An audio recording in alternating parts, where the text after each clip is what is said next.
One sample T test एक parametric test है और ये तब अप्लाई किया जाता है जब पैरामेट्रिक टेस्ट के तमाम अजम्पशंस को मीट कर रही हों। वन सैंपल टी टेस्ट जैसे कि नाम से ही जाहिर है, वन सैंपल यानी इसमें एक ही वेरिएबल होता है इंटरवल एंड रेशो लेवल का। इस टेस्ट में हम दो वैल्यूज का कंपैरिजन करते हैं। First one is sample mean value.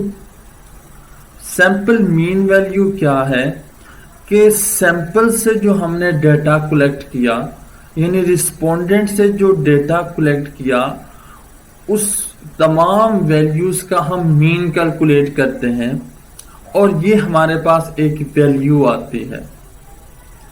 Second is population mean value. ये एक्सटर्नल सोर्स से हमारे पास डेटा होता है या हम इसको अज्यूम करते हैं, इसको हम टेस्टिंग वैल्यू भी कह देते हैं। तो हम करते क्या है कि जो एक वेरिएबल की जो वैल्यू है मीन, उसका कंपैरिजन करते हैं पॉपुलेशन मीन वैल्यू या टेस्टिंग वैल्यू के साथ और देखते हैं कि आया दोनों मीन्स के दरमियान सिग्निफिकेंस डिफरेंस है या नहीं।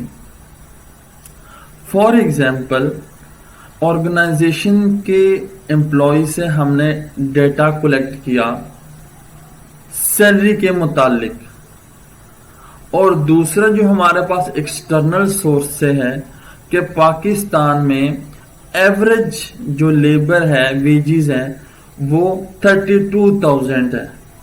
तो हम देखना चाहते हैं कि जिन रिस्पोंडेंट से हमने डेटा कलेक्ट किया उनका मीन का कंपैरिजन करेंगे जो आउट सोर्स से हमारे पास डेटा है यानी 32,000 जो मीन है as per government instruction for example. तो देखते हैं क्या इनके दरमियान सिग्निफिकेंस डिफरेंस है या नहीं। तो हम इसके लिए पहले हाइपोथेसिस को बनाते हैं।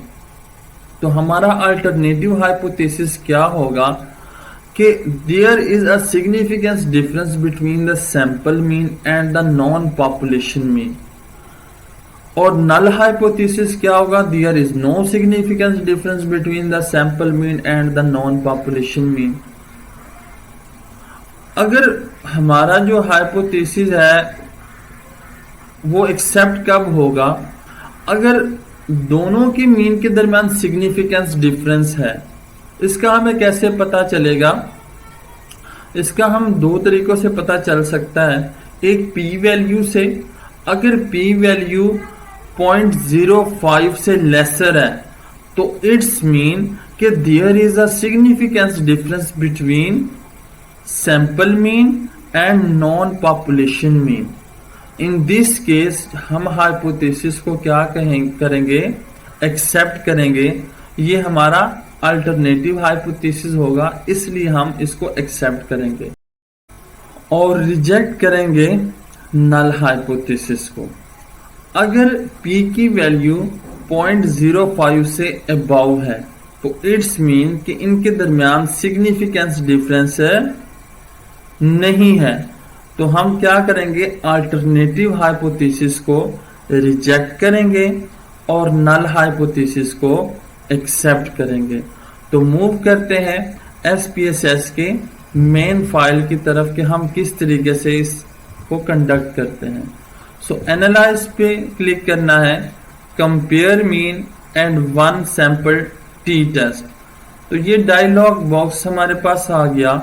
यहाँ पे हम देखना चाहते हैं एम्प्लॉइज की सैलरी को, तो इंसर्ट कर दिया टेस्ट वेरिएबल में और जो टेस्ट वैल्यूज है वो 32,000 है। ठीक है, तो यहाँ पे हमने टेस्ट वैल्यू 32,000 जो है वो लिख दी। तो इसको ओके कर देना है। तो यहाँ पे आप देख सकते हैं टेबल में कि वन सैंपल स्टैटिस्टिक। ठीक है, तो टोटल नंबर 50 है। मीन जो है यहाँ पे आपको शो हो रहा है, स्टैंडर्ड डेविएशन और स्टैंडर्ड एरर मीन है। तो आप यहाँ पे देख सकते हैं मेन डिफरेंस कि अगर नॉर्मली तौर पे देखें तो जो टेस्टिंग वैल्यू थी वो 32,000 थी। तो इसका मतलब है कि जो मीन यहाँ पे निकल रहा है आ रहा है वो 24,840 है। इट्स मीन के कम है, मीन की जो वैल्यू है ये कम है जो कि आउटसोर्स या टेस्टिंग वैल्यू से। सिग्निफिकेंस लेवल में यहाँ पे आप देख सकते हैं कि 0.000 ये शो करवा रहा है कि जो वैल्यू है 0.05 से लेसर है। इन दिस केस अब हम अल्टरनेटिव हाइपोथेसिस को एक्सेप्ट करेंगे और नल हाइपोथेसिस को रिजेक्ट करेंगे। यहाँ पे कॉन्फिडेंस इंटरवल आपको शो हो रहा है। कॉन्फिडेंस इंटरवल में यहाँ पे आप दोनों वैल्यूज को देख सकते हैं कि ये नेगेटिव में शो हो रही है, माइनस में। तो अगर दोनों वैल्यू माइनस में है तो इट्स मीन कि इनके दरमियान सिग्निफिकेंस डिफरेंस है। अगर एक पॉजिटिव और एक नेगेटिव हो तो इन दिस केस हम ये डिटरमिन करते हैं कि इनके दरमियान जो मीन के दरमियान सिग्निफिकेंस मौजूद नहीं है।